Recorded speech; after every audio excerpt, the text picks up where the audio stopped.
this administration and their approach to the economic futures of our country continue to be fueled through tariffs. But those tariffs don't have much to do with the economy. They have a lot more to do with Donald Trump's ego. I think what we're seeing here is different in terms of the tariff battles he's having with other countries, and that he is drawing a very straight through line between the investigation and trial of an ally of his that was a former leader of Brazil into whether or not the current leader is going to have to deal with 50% tariffs from the United States.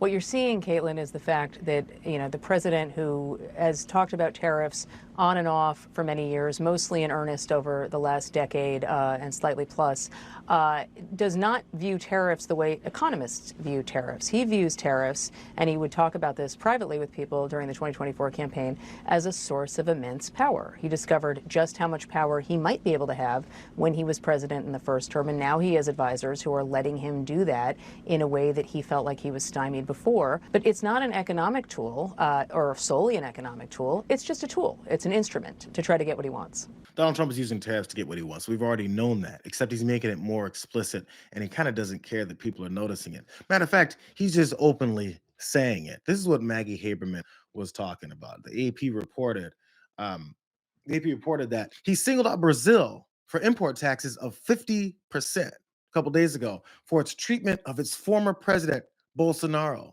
showing that this personal grudges are the fuel for this rather than simple economics. Trump avoided his standard forum letter with Brazil, specifically tying his tariffs to the trial of Bolsonaro, who's charged with trying to get this part.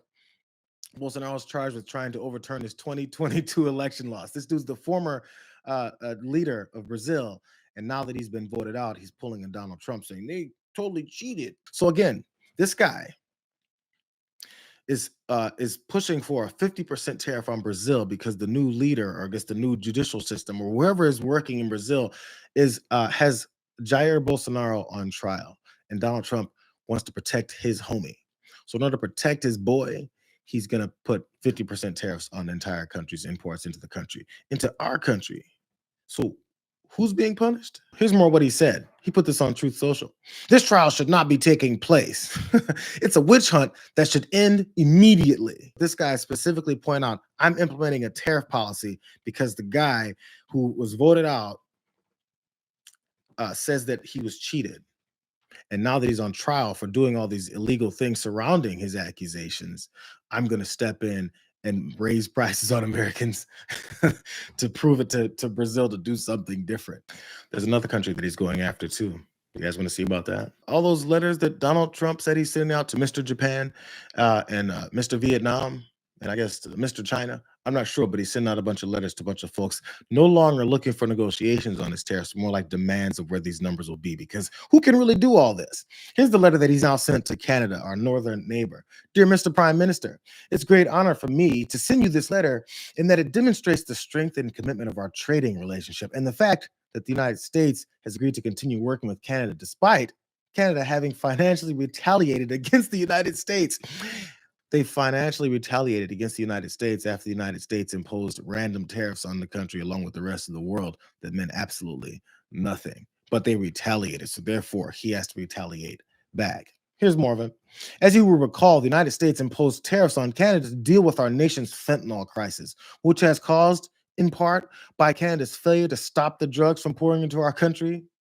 Instead of working with the United States, Canada retaliated with its own tariffs. So starting on August 1st, we will charge Canada a tariff of 35% on Canadian products. So 50% on Brazil over a trial from a guy he has shouldn't have anything to do with, and 35% on Canada because they're letting fentanyl pour into our borders, which isn't the case at all. And by the way, if fentanyl is pouring across our borders and it continues to get poured across our borders and it doesn't just stack up in a corner in Maine somewhere, that probably means that Americans or people here are using that fentanyl. And maybe we should focus on why so many Americans are a great consumer population for fentanyl to be pouring into our country from wherever it may be pouring in. Or maybe he just wants to use that to impose tariffs and throw his weight around on anybody that he wants to with that excuse. Because again, yes, there's a huge fentanyl issue. Yes, there's a huge drug use issue in the country. But did they ever stop to realize that, along with his son, many rich folks are using all those same drugs? Rich people that are drug addicts just have a big house to go to after they get high. Poor people that are drug addicts don't have a house to go to because they spend up all their money on those drugs because they had a limited amount of money. So those rich drug addicts that hang out in their mansions after they get high and then go buy fentanyl and all the rest of the drugs that we say should be illegal, we're not doing anything about them. We use the issue to demonize poor folks who end up on the streets. And then after they're on the streets, we wag our fingers at them and say, how dare you do the same drugs that rich people do? You just don't have enough money to afford it. And now that he's in this big hole with all of his tariffs and the horrible economy that's on its way, because again, prices have continued to rise as he keeps talking about how inflation is not moving anywhere. The Fed chair, Jerome Powell, continues to say in these hearings and in these conversations, no, I'm not going to change the rate that Donald Trump is continuing to press him to lower so he can look better despite all the horrible economic decisions that he's making. Instead, he wants to put some pressure on him. I'm going to show you this childlike president talk about how he's going after Jerome Powell. But now we have a man that just refuses to lower the Fed rate, just refuses to do it. And he's not a smart person. I don't even think he's that political. I think he hates me, but that's okay. You know, he should. He should. I call him every name in the book, trying to get him to do something. I've been nice to him. I do it always. I don't know how to sell. I've been so nice to him, fellas, you wouldn't believe. Let's have dinner. Too late? I'd call him too late.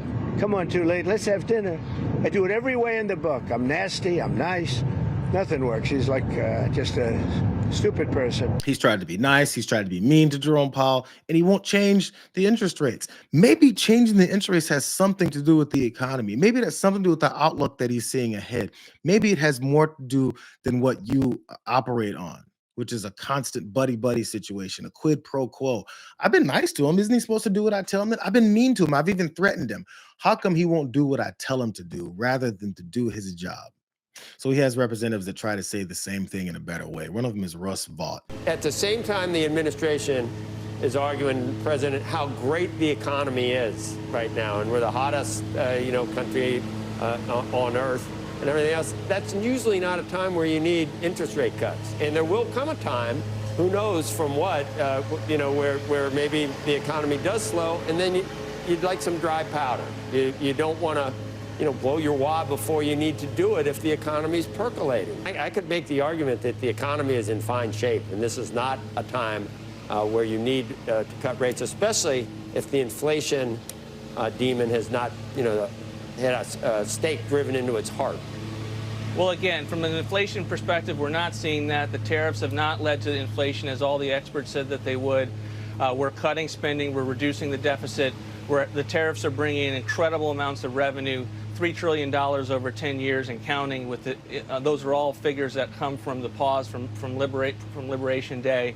So fiscally, we are very much on the mend.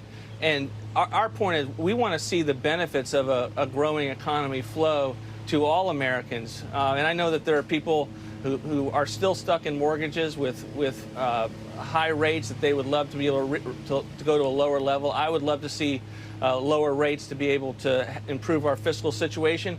I want to see the Fed get back to not losing money every year, so we can actually get remittances to the United States Treasury and improve our deficit. So look, at every step of the way, we have problems with regard to the management of the Fed. He's too late, and he's incredibly expensive with regard to his building project, and we're going to get to the bottom of that.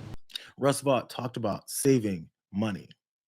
Then he was asked, again, in front of at the White House, he was asked, what about saving all that money that you guys are spending on Donald Trump? And I think you may be able to tell what the answer might be. The president is revamping the Rose Garden for a second time. He's overhauling a 747, spending billions of dollars when it's only going to be used as Air Force One for possibly a year. Are you concerned about that spending too? We have a lot of administration priorities, and I hope what you've learned from our first term, this term, like we need to spend in areas. We need ships.